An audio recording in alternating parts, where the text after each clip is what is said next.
Alright, so I did a video like this back in 2017, an NBA draft prediction video. I had Markelle Fultz going number 1, Lonzo going number 2. I was really high on Fultz, but then he got injured, and he's doing alright now, I guess. But I also had Josh Jackson going number 3 to the 76ers because the Celtics-Sixers swap didn't happen, which meant that Jason Tatum went number 4 to the Suns, which is crazy. That would have been a crazy team.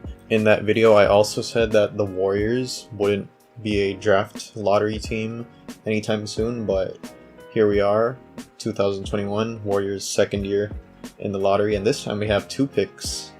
Anyways, I'm going to be making the draft picks for the lottery, and I'm going to talk about how I think these prospects, these players, are going to turn out, just like how I did in 2017. Apparently, Jonas Valanciunas has been traded.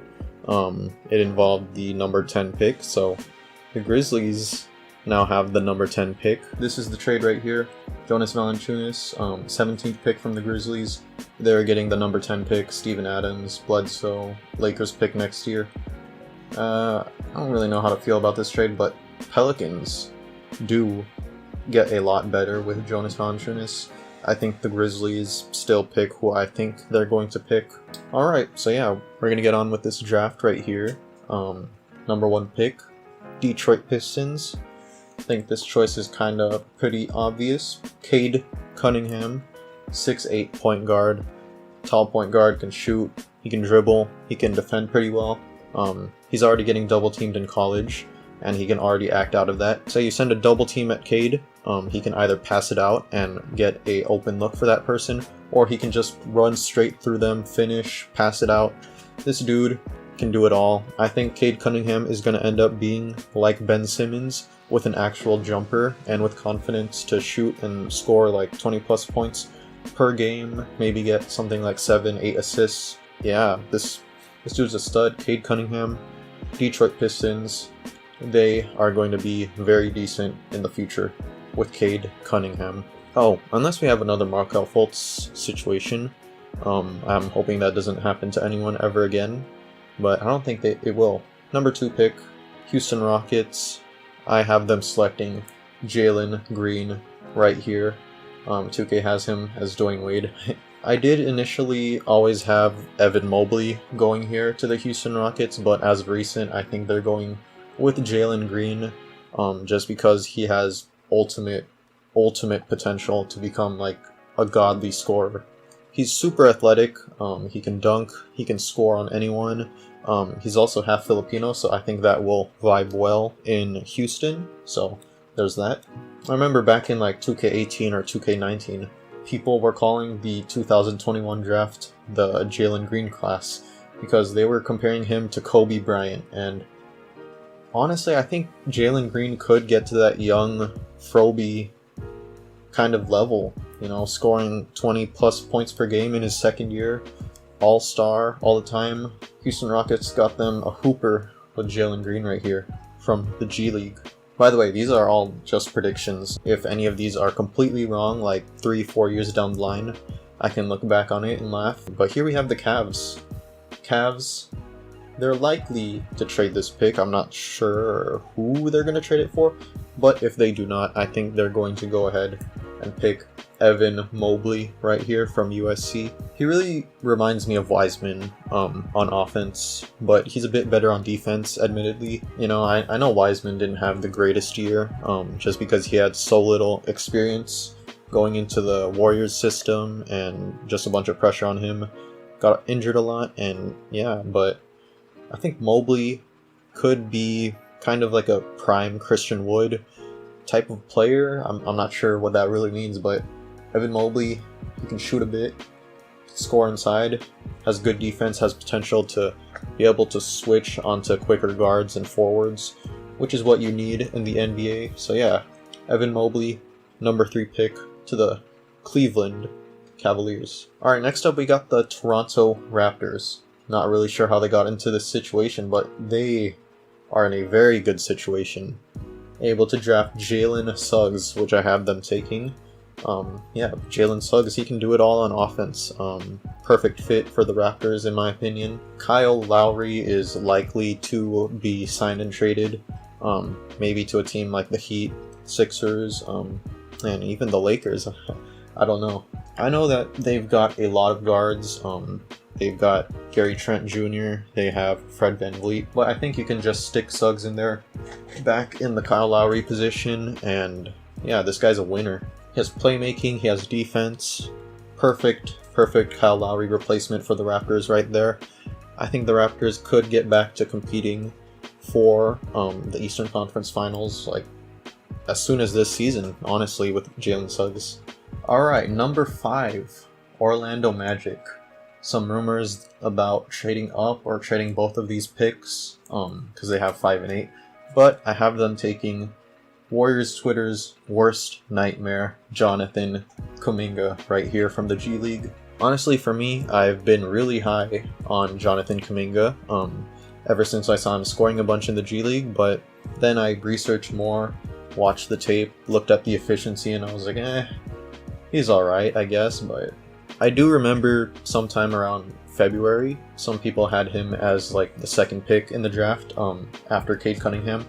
They had him over Jalen Green for some reason, and I was just like, I don't think that's going to pan out well, and it hasn't, because we have Jonathan Kuminga dropping like to the 7th pick to the Warriors, which is what I was talking about earlier. Yeah, Warriors Twitter is just like in a constant civil war with each other about this guy. They're saying if the Warriors draft Jonathan Kuminga at number 7, Steph Curry, Klay Thompson, Draymond Green, they're going to leave. Where are they going to go? The Lakers? I don't know. But yeah, the reason I was high on Kuminga initially was because I thought he could have like an Andre Iguodala type role with the Warriors. I wanted him with the Warriors' 4th pick if they had that pick, but obviously they do not. But yeah, for the Magic here, I don't know if Kuminga can really get a starting spot right away on the team, but he's super athletic, he can score, he's very raw, needs a lot of time to develop. I think he could do that in Orlando. He might be able to explode for like 20 plus points off the bench on some nights, but yeah, I've got Kuminga going to the Magic here. Alright, we are here at pick 6. And we've got the Thunder. I've got them taking, where is he? Right here, Scotty Barnes. People are comparing him to Draymond Green, and honestly, I do see the comparison right there. Almost all draft videos, draft analysts, and mock drafts are really high on Scotty Barnes, and for good reason. He's a playmaking forward, 6'9" power forward. Yeah, he doesn't really have an offensive game, which is where he gets the Draymond Green comparison from, but he can playmake, he can defend, he can make all the right plays to help you win. I think the Thunder could benefit from having a guy like him. Another guy that they could pick right here that I've been seeing is James Bouknight. We'll talk about him soon. But yeah, I've got Scotty Barnes here going to the Thunder. He's going to be very valuable for years to come, because every team wants a guy like him, a tall playmaker. It's pretty much the NBA meta right now. Alright, here we are at pick 7. The Golden State Warriors pick, and I think that this pick will make or break how next season will go. If this pick isn't traded for someone like Bradley Beal or Miles Turner, even like Karl Anthony Towns, or damn, I've even seen Brandon Ingram being brought up for this pick, but I think the Warriors are going to keep their pick and they're going to draft someone. They might be able to trade this guy in the future, like maybe a month or 2 from now, but it's between Davion Mitchell and Moses Moody right here. And honestly, I'm leaning more towards Davion Mitchell, and I'll explain why. Some people are saying Davion Mitchell is going to fall to 14 and the Warriors can just pick him there. I don't think that's going to happen. You know, with Oubre likely leaving the Warriors in free agency because he just despises the Warriors now for some reason. I understand the Moody pick right here. It's very urgent. You need to fill in that 3-and-D role. And I think Moses Moody could become like a Mikal Bridges type of 3-and-D small forward for any team that he goes to, whether it's the Warriors or someone else. But yeah, he can defend, he can shoot. That's kind of what you need. It's like the essential NBA prospect like nowadays. However, I want the Warriors to pick Davion Mitchell right here. It's super controversial, but I really, really do like this guy. See, I like him because he's the best backup point guard that the Warriors can get right now. He's got championship experience from Baylor. He hustles hard. He can shoot. He can defend. He's like the best defender ever. That's just an exaggeration. He's not the best defender ever, but he's a very, very good perimeter defender. He can also make plays, which will be good for Jordan Poole and JTA off the bench. Alright, this is what I envision for the Warriors next season. They have Curry, Clay, Wiggins, Draymond Green, and James Wiseman, who Warriors Twitter really, really wants to get traded for some reason, but I still believe in Wiseman. And then off the bench, you could have Davion Mitchell, Jordan Poole, Kent Bazemore, who I think the Warriors are going to re-sign for a 2-year minimum deal. And then you'll have JTA and a veteran center. Also, they have Looney, but they could also get someone like Taj Gibson or Dwayne Dedman. And they also still have the 14th pick, and they also have other assets that they don't use, like Eric Paschall, Damian Lee, Nico Mannion, even Alan Smailagic, surprisingly.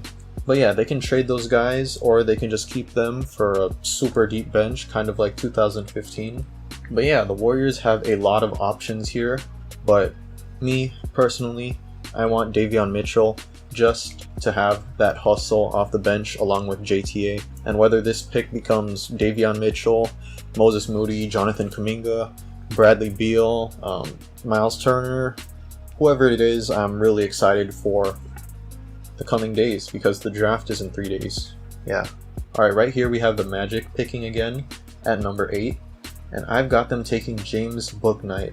I think he's honestly got Devin Booker scoring potential. I know it's a lot. Devin Booker just made the finals, but people like pointing out the negatives in Bouknight. They say he's undersized, he can't shoot, he can't defend, can't play make, but I'm really high on this guy. I think he could be a very, very good scorer. He's super athletic. I think in Orlando he could learn to just like shoot better. He'll be open. I think from 3 he could learn how to defend, become a better perimeter defender, and yeah, just become a pretty good star. So yeah, James Bouknight, number 8. Alright, here we go with number 9. 9th pick. I think the Sacramento Kings are going to go with Jalen Johnson. I don't know, this just seems like such a Kings pick. I can see it happening, honestly. Jalen Johnson's pretty good though. He used to be around the 6th pick. People are calling the Jalens, like, you get any Jalen in this draft, you're set. Jalen Suggs, Jalen Green, Jalen Johnson. But recently, we've had Jalen Johnson falling into like the 20th pick just because of the red flags with like his work ethic, his commitments. But I think Jalen Johnson could become like what Michael Porter Jr. is like today. So yeah, Jalen Johnson, Sacramento Kings. Alright, apparently this is now the Grizzlies pick at number 10. I thought I was going to have to change the pick here, but I've got the same person going here to the Grizzlies as I did the Pelicans earlier. Where is he? Here he is. Corey Kispert. Originally I had Corey Kispert going to the Pelicans. I've still got him going number 10 to the Grizzlies just because he's an extremely, extremely good shooter. He could be like bubble Joe Harris like every other day. He's got potential to also be a pretty good defender and close out, you know, shot contester. You know, I'd love this guy in the Warriors. 6'7", small forward. He can even play shooting guard. But yeah, Kispert is going to be super valuable in this league. Super valuable rotation piece going forward. And yeah, I think this guy could win you a lot of games. A lot of games. Number 11, Charlotte Hornets. I think that they're going to go with Keon Johnson. I'm not really sure what else they could do here. I know that they need a center, and they could get someone like Alperen Sengun, but I have them getting Keon Johnson just because he's super athletic, he can defend, he can attack the rim, and the Hornets just have a lot of players like him, such as Malik Monk and Miles Bridges. So I think that if he can keep stacking up on these athletic, you know, guard forwards, you could surround a pretty good team around LaMelo Ball, and I think LaMelo Ball could make the jump to an all-star next season. Yeah, you know what? I'm going to call that. LaMelo Ball, all-star next season. Yeah, Charlotte Hornets. Number 12. Spurs. I'm going to have them going with Franz Wagner. And this could also be Alperen Sengun, like, easily. But I think Franz Wagner is, like, kind of the perfect fit with the Spurs for some reason. I heard he was decent at Michigan, and the Spurs could turn him into a solid defender. He's already got pretty good defense, according to this 2K draft. He could also become a playmaker, which the Spurs are good at. Yeah, Spurs just, like, create these, like, super, super good NBA players. Yeah, Spurs, tall playmakers, defenders, shooters. I think that if a rising star decides to sign with San Antonio one day, they could become a really, really decent playoff squad. Alright, number 13. This is the Indiana Pacers pick. I kind of see them trading out of this pick soon, but I think I'm just going to go ahead select Zaire Williams for them. He's very young and raw, but he could turn out to be a pretty decent scorer, as you can see from his stats right here. I know 2K doesn't tell the whole story, and it's not super accurate to what these players actually are, but he's got decent scoring, decent playmaking, defense, athleticism is alright. But yeah, I've honestly got no clue what the Pacers are going for, but if they do end up trading someone like Miles Turner, I think they're going to package this pick with him, or they could just look to stack their bench with scorers, and I think Zaire Williams is perfect for that. So yeah, number 13th pick. And with the 14th pick, we've got the Warriors right here. I know it says 15 there, but 2K's weird. So they have a lot of options with this pick. I chose most of the other guys that I liked for the Warriors, those guys being like Kispert and Book Knight, even Kuminga. So I guess I'll go with the guy I spoke about at number 7. I'll rip Terrence Clark, by the way. Moses Moody.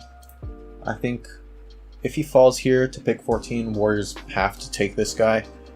As I said, he could be like the ultimate small forward 3-and-D like Mikal Bridges was for the Suns this year. But yeah, he's the perfect fit for the Warriors. He could easily replace the Kelly Oubre role, and then once Klay comes back, he could be the backup and just be super, super good for the bench. I'm not sure if another team like the Hornets or the Spurs or even the Grizzlies are going to end up with Moody, but I think Moses Moody is going to be a very, very good prospect.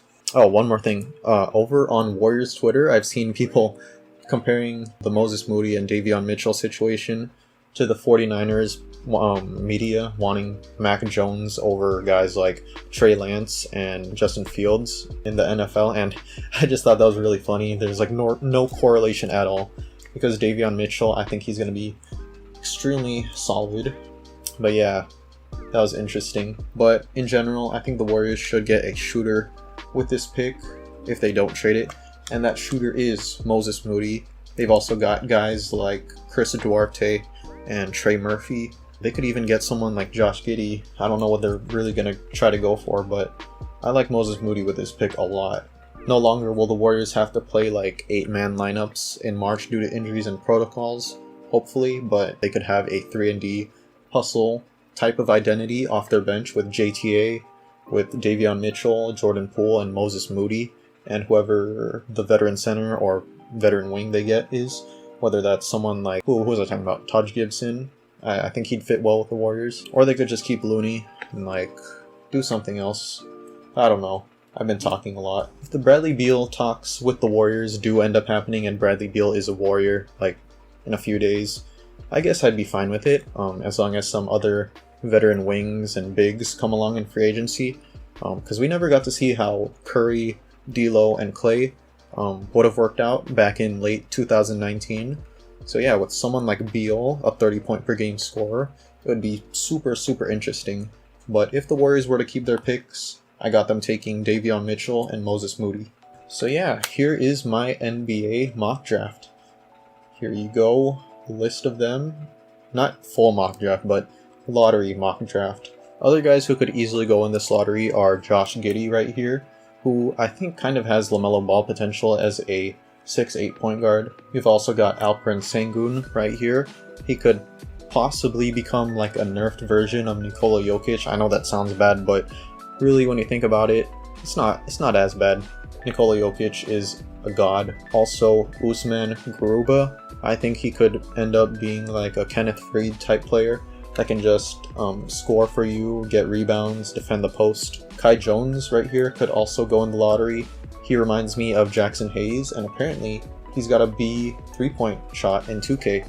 So Kai Jones, possibly like to a team like the Hornets. But yeah, this was my draft predictions for the 2021 draft. I'll likely do some NBA 2K rebuilds once that draft is over and once all these trades happen. I'm really excited for what the Warriors are going to try to do. Are we going to get Bradley Beal? Are we going to get these two prospects? And then Warriors Twitter is going to go mad.